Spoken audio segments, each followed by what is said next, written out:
Friends, आपने अक्सर देखा होगा कि डिलीवरी ठीक ठाक होने के बाद भी 3-4 महीने के बाद एक बहुत ही कॉमन समस्या वुमेन को फेस करनी पड़ती है, वो है उनका बालों का झड़ना।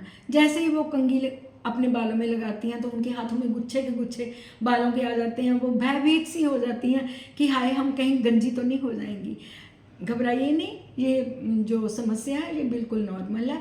ये 3 महीने से लेके 1 साल तक लेडीज़ में चलती है।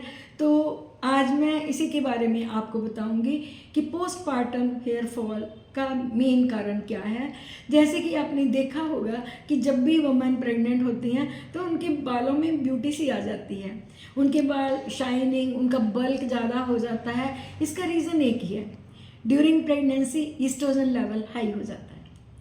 तो इसी के कारण उनके बाल सुंदर दिखते हैं। जैसे ही डिलीवरी होती है, सडन ईस्ट्रोजन लेवल फॉल होने से आपके जो हेयर हैं उनमें भी फॉल होना शुरू हो जाता है और लेडीज़ हो जाती हैं परेशान। मोर देन 99% जो लेडीज़ हैं उनको इस समस्या का सामना करना पड़ता है। बात यहीं ख़त्म नहीं हो जाती, ईस्ट्रोजन लेवल पे ख़त्म नहीं हो जाती, और भी फैक्टर्स इसके हैं। कई बार लेडीज़ बहुत अनीमिक हो जाती हैं, यानी कि उनमें खून की कमी हो जाती है, विटामिन सी की कमी, कोलेजन प्रोडक्शन नहीं हो रहा और उनमें बहुत सा स्ट्रेस आ जाता है। तो ये भी फैक्टर उसमें इन्वॉल्व करते हैं और एक एक करके अगर हम इन फैक्टर्स पे फोकस करें तो ये जो हेयर फॉल है फिर भी 1 साल लगाता है स्टॉप होने में, क्योंकि ये एक्चुअली ऑटोमेटिक है। तो करना क्या है, अगर अनीमिक दिख रही हैं, आपका जो HB है मुँह लेस देन 8 है, तो आपने HB इंक्रीज करने वाली चीज़ें जैसे कि गुड़ है, गन्ने का रस है, पालक है, ऐसी चीज़ें, और बीट रूट है, ऐसी चीज़ें लें ताकि आपका जो लेवल है वो HB का इंक्रीज हो सके। अगर स्ट्रेस फैक्टर है, जैसे कि फर्स्ट डिलीवरी हुई, बच्चा मैनेज करना नहीं आ रहा, कोई सपोर्ट नहीं कर रहा, तब स्ट्रेस हार्मोन ज़्यादा इंक्रीज हो जाता है, तब भी बाल झड़ते हैं। तो काइंडली इस समय में फैमिली सपोर्ट का होना बहुत ज़रूरी है ताकि बच्चे को जो लेडी है वो आराम से पाल सके और उसका स्ट्रेस जो है वो इंक्रीज ना कर सके।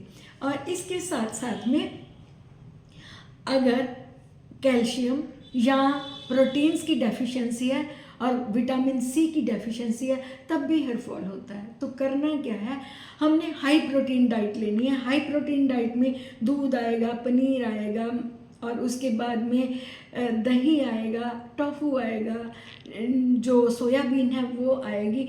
ऐसी चीज़ें लें ताकि आपका प्रोटीन लेवल जो है वो मेंटेन रह सके।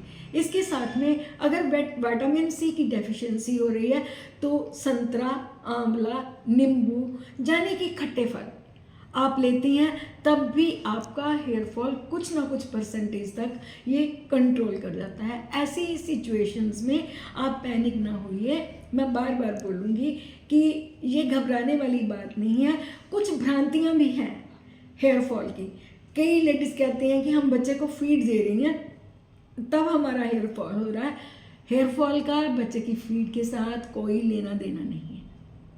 नंबर 2, अगर हम ज़्यादा ऑयलिंग करेंगी, मसाज करेंगी तो हेयर फॉल स्टॉप हो जाएगा, नहीं, ऐसा भी बिल्कुल नहीं है। तो काइंडली अपनी बॉडी को हाइड्रेट रखें। 3 फैटी ओमेगा एसिड्स वाले जो सब्सटेंस यानी कि आलमंड, अखरोट और जो हमारे फ्लैक्स सीड्स हैं, इनसे आपका ईस्ट्रोजन लेवल भी इंक्रीज होता है और 3 फैटी ओमेगा एसिड्स भी मिलते हैं। तो काइंडली इनका भरपूर यूज़ कीजिए ताकि आप स्वस्थ रह सकें।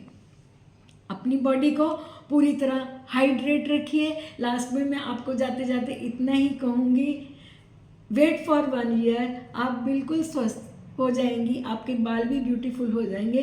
लेकिन एक चीज़ की मैं सावधानी दूंगी, अगर आपका हेयर फॉल पैचेस के रूप में है, यानी कि कहीं इधर पैच बन गया, एकदम बाल उड़ गए, कभी इधर से कभी इधर से, तो ये आपको हो सकती है फंगल इन्फेक्शन। आप अपनी डॉक्टर के पास जाइए, उसकी एडवाइस लीजिए। अगर तो सीधे के सीधे आ रहे हैं कोई प्रॉब्लम नहीं, लेकिन जो पैचेस हैं उनमें आपको ज़रूर ध्यान देना है। होप सो मेरे द्वारा दी गई ये गाइडेंस आपको अच्छी लगी होगी। अगर आप मेरा कंटेंट पसंद कर रही हैं तो इस कंटेंट को जो आपकी फैमिलीज़ में रीसेंट मॉम बनी हैं उनके साथ शेयर कीजिए, लाइक कीजिए और मुझे सब्सक्राइब कीजिए। Thank you very much for watching my video.